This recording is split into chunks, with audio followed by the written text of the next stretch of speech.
Hello everyone, welcome to সঙ্গী সাথী পাঠশালা। আজকে আমরা DElEd part 2 session 2024-26 educational studies CC02 নিয়ে আলোচনা করব। আজকে আমরা চ্যাপ্টার 2 শিক্ষার উপাদান সমূহ ফ্যাক্টরস অফ এডুকেশন এই বিষয়টি বা এই চ্যাপ্টারটি নিয়ে আলোচনা করব। ইতিমধ্যে আমাদের এই চ্যাপ্টার 1 শেষ হয়ে গিয়েছে, যার প্রত্যেকটি ক্লাস চ্যানেলে আপলোড করা আছে। প্লেলিস্টে গিয়ে অবশ্যই চেক করে নিও।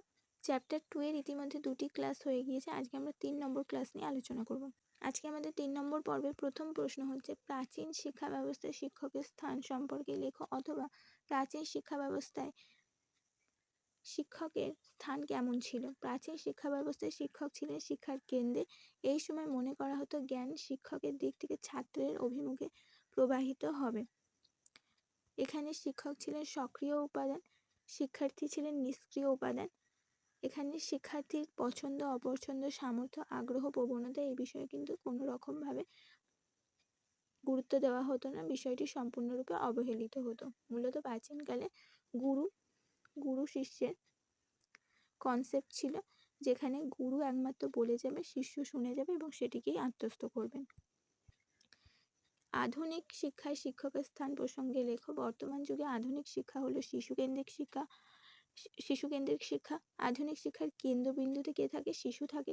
শিশুকে কেন্দ্র করে সমগ্র শিক্ষা পরিকল্পনা রচিত ও পরিচালিত হয়। শিক্ষার্থী তার নিজস্ব মানসিক বৈশিষ্ট্য অনুযায়ী বাস্তব অভিজ্ঞতার মাধ্যমে জ্ঞান আহরণ করতে পারে। শিক্ষকের কাজ হবে তাকে সহায়তা করা এবং প্রয়োজন মতো নির্দেশ দেওয়া।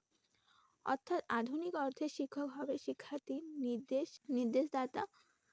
সেই সাথে তিনি এমনভাবে শিক্ষার্থীদের কাছে নিজেকে উপস্থাপন করবে যাতে শিক্ষার্থীর কাছে তিনি হয়ে উঠবে শিক্ষার্থীর বন্ধু, পথ প্রদর্শক এবং সহায়ক বা দার্শনিক।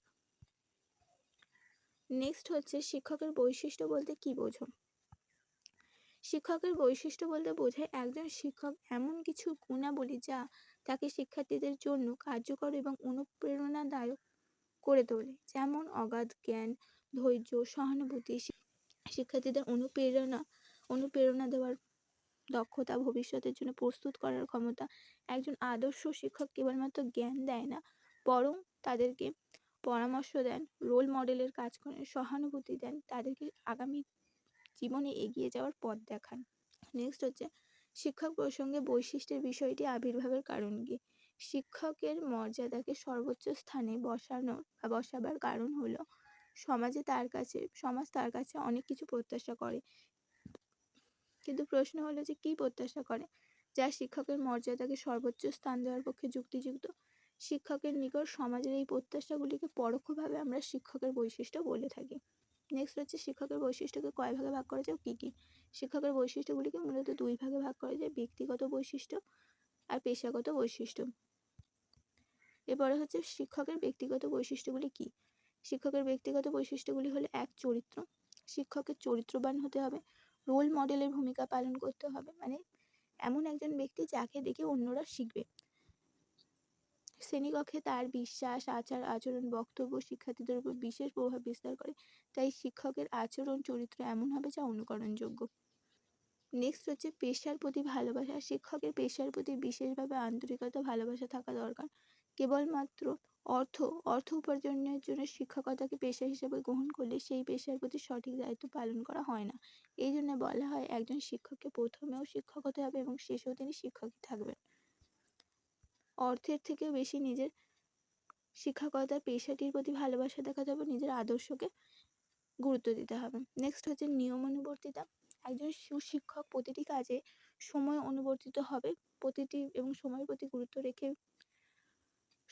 গুরুত্ব রাখবেন, এটা বাধ্যতামূলক। বিদ্যালয়ে দেরি করে শ্রেণীকক্ষে প্রবেশ করা, বিদ্যালয়ের কাজে ব্যাঘাত সৃষ্টি করা, বিশৃঙ্খলা সৃষ্টি করা, সেই সাথে এরম ধরনের শিক্ষকের সাথে যদি শিক্ষার্থীরা থাকে তারাও কিন্তু সময়কে মূল্য দিতে শিখবে না, বিলম্বে আসবে, বিলম্বে কাজ করবে এবং শিক্ষার প্রতি তাদের অনীহা আসবে। নেক্সট হচ্ছে, শিক্ষার্থীদের মর্যাদা দান, ন্যায় ও নিরপেক্ষতা। শিক্ষককে অবশ্যই প্রথমে নিজে শিক্ষার্থীদের মর্যাদা দিতে হবে, তাদের কথা শুনতে হবে, তাদেরকে একজন স্বতন্ত্র সত্তা বলে চিন্তা করতে হবে, তাদের চিন্তা ভাবনাগুলোকে অনুভব করতে হবে, গুরুত্ব দিতে হবে এবং শিশুর আত্মবোধকে সম্মান করতে হবে। সেই সাথে কখনোই শিক্ষক এমন কোনো পক্ষপাতিত্ব সে দুষ্ট হবেন না অন্য শিক্ষার্থীকে ভালো, অন্যকে খারাপ এরকম বলা যাবে না। দুটো একই শ্রেণীকক্ষের বা অন্য ক্লাসের ছেলেমেয়েদের মধ্যে পার্থক্যকরণ করা যাবে না। তুমি খুব ভালো, তুমি খুব খারাপ এরম বলা যাবে না। ধৈর্য শিক্ষকের অন্য একটি গুরুত্বপূর্ণ বৈশিষ্ট্য হচ্ছে ব্যক্তিগত বৈশিষ্ট্য, যে ধৈর্য। বিভিন্ন মেধাসম্পন্ন শিক্ষার্থীকে নিয়ে তাকে কাজ করতে হবে, এটা তাকে জানতে হবে। শিক্ষার্থীদের বিষয় বোঝানোর ক্ষেত্রে একাধিক বিষয় পুনরায় বারবার বোঝাতে হতে পারে। শিক্ষার্থীরা বিশৃঙ্খলা সৃষ্টি করবেন, তাদেরকে শান্ত করে পাঠে আগ্রহী করার দায়িত্ব কিন্তু তার। নেক্সট হচ্ছে জ্ঞান অর্জনের স্পৃহা ও স্বাধীন চিন্তার ক্ষমতা। একজন শিক্ষকের প্রকৃত শিক্ষাদান করতে হলে নিজেকে বেশি বেশি করে অধ্যয়ন করতে হয়, সেই জন্য জ্ঞানের প্রতি তার প্রবল আকর্ষণ বা পিপাসা থাকা উচিত। তার মধ্যে শেখার ইচ্ছা, জ্ঞান আহরণের ইচ্ছা থাকতে হবে। তার মনের মধ্যে এই ধারণা থাকবে যে শেখার কোনো বয়স নেই আর জ্ঞানের কোনো সীমা নেই, তাই সবসময় কিছু না কিছু শেখার প্রতি তাকে উৎসাহী থাকতে হবে। সেই সাথে শিক্ষককে তার নিজস্ব মতামত ব্যক্ত করতে হবে। অন্য কারোর চিন্তা দ্বারা তিনি প্রভাবিত হবেন না। তার এই স্বাধীন চিন্তা শিক্ষার্থীদের কাছে প্রেরণা হয়ে উঠবে। সেই ধরনের প্রশিক্ষণ পাবে এবং উপযুক্ত নাগরিক হয়ে ওঠার প্রেরণা আসবে তাদের মনে।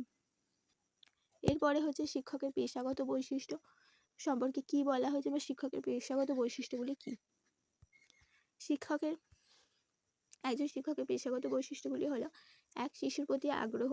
শিক্ষক মানে হচ্ছে তাকে শিশু বা শিক্ষার্থীকে নিয়ে কাজ করতে হবে, তার প্রতি আগ্রহী তাকে থাকতেই হবে। শিক্ষার্থীর ক্ষমতা, শিক্ষার্থীকে বা শিশুকে বোঝার বিশেষ ক্ষমতা তার মধ্যে থাকা প্রয়োজন।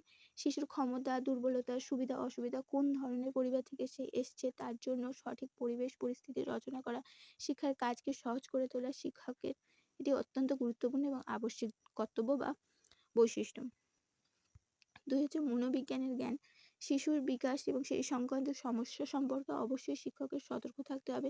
শিক্ষক যত বিজ্ঞান ভিত্তিক দৃষ্টিভঙ্গি এবং মনোবিজ্ঞানের উপর চর্চা করবেন, ততই শিশুর পরিস্থিতি বুঝতে পারবেন এবং শিশুর মধ্যেকার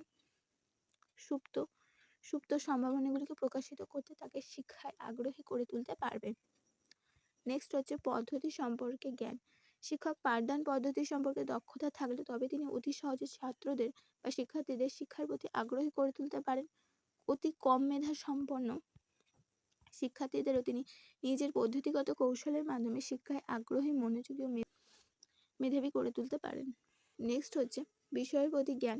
নিজস্ব বিষয়ের প্রতি শিক্ষককে অবশ্যই দক্ষ থাকতে হবে, তা না হলে শিক্ষার্থীদের কাছে অসম্মান হওয়ার সম্ভাবনা তো থাকবেই, সেই সাথে শিক্ষার্থীদের কাছে ভুল বিষয়টিও তারা জানবে এবং শিখবে। এবং নেক্সট হচ্ছে শিক্ষা উপকরণের ব্যবহার।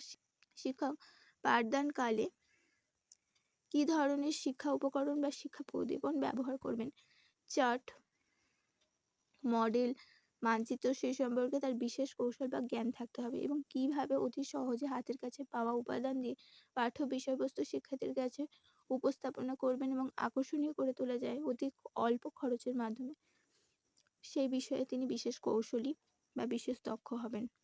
নেক্সট হচ্ছে শিক্ষার ক্ষেত্রে শিক্ষকের ভূমিকাকে কয় ভাগে ভাগ করা যায় ও কী কী। শিক্ষার ক্ষেত্রে শিক্ষকের ভূমিকাকে মূলত 6 ভাগে ভাগ করা যায়। এগুলি হলো: ব্যক্তি হিসাবে শিক্ষকের ভূমিকা, বিদ্যালয়ের পরিবেশকে যথোপযুক্ত করে তোলার ক্ষেত্রে শিক্ষকের ভূমিকা, শিক্ষণে শিক্ষকের ভূমিকা, সহায়ক হিসেবে শিক্ষকের ভূমিকা, সংযোগকারী হিসেবে শিক্ষকের ভূমিকা এবং শিক্ষার মাধ্যম হিসেবে শিক্ষকের ভূমিকা। এই হলো 6টি ভূমিকা। এগুলো নিয়ে আমরা পরের ক্লাসে আলোচনা করব। আজকে আমরা দেখব যে অতীতের শিক্ষা ব্যবস্থায় ব্যক্তি হিসাবে শিক্ষকের ভূমিকা কী ছিল। প্রাচীনকালের শিক্ষা ব্যবস্থায় শিক্ষকের ভূমিকা ছিল মুখ্য। শিক্ষার কেন্দ্রে শিক্ষক ছিলেন, তিনি ছাত্রদের উপর সব কিছু চাপিয়ে দিতেন, তার নির্দেশ মতোই ছাত্রদের চলতে হতো। শিক্ষার্থীদের প্রশ্ন করার কোনো অবকাশ ছিল না। শিক্ষকের বাক্যকে বেদ বাক্য মনে করে তারা আত্মস্থ করাই ছিল তাদের কাজ বা শিক্ষার্থীদের একমাত্র কর্তব্য। সেক্ষেত্রে বলে যে প্রাচীনকালের শিক্ষকরা কিছুটা হলেও স্বেচ্ছাচারী ছিলেন, তাদের মতামত, তাদের ইচ্ছা, তাদের দিক, তাদের কি জানাতে চায় ছাত্রদের সেটাই তারা চাপিয়ে দিত, ছাত্রদের বক্তব্য তাদের কোনোদিনও প্রাধান্য দিত না। আধুনিক কালের শিক্ষায় শিক্ষকের ভূমিকা। আধুনিক কালের শিক্ষা ব্যবস্থায় শিক্ষার্থী কেন্দ্রিক হলেও শিক্ষকের ভূমিকা অত্যন্ত গুরুত্বপূর্ণ। এখানে শিক্ষার্থীর কাছে বন্ধু, পথ প্রদর্শক, পরামর্শদাতা। শিক্ষক শিক্ষার্থীদের পর্যবেক্ষণ করে, তার জন্য প্রয়োজনীয় ব্যবস্থা গ্রহণ করে, শিক্ষায় তাকে আগ্রহী করার জন্য তার বয়স অনুযায়ী, প্রয়োজন অনুযায়ী, আগ্রহ অনুযায়ী পরিবেশ সৃষ্টি করে। শিক্ষার্থীর মধ্যেকার অন্তর্নিহিত সুপ্ত সম্ভাবনাগুলিকে বিকাশ ঘটানোর জন্য যথোপযুক্ত যথাসম্ভব প্রয়াস করেন তার নিজের কাজের মধ্যে দিয়ে এবং বিভিন্ন উন্নত শিক্ষা প্রক্রিয়া পরিকল্পনা এবং শিক্ষা পরিবেশ রচনার মধ্যে দিয়ে শিক্ষার্থীদের পাঠে আগ্রহী করে তোলার প্রয়াস করতেই থাকেন। এই ছিল আজকে তোমাদের গুরুত্বপূর্ণ কিছু প্রশ্ন। এর পরের দিন আমরা এটিকে আরও বিস্তারিতভাবে জানব।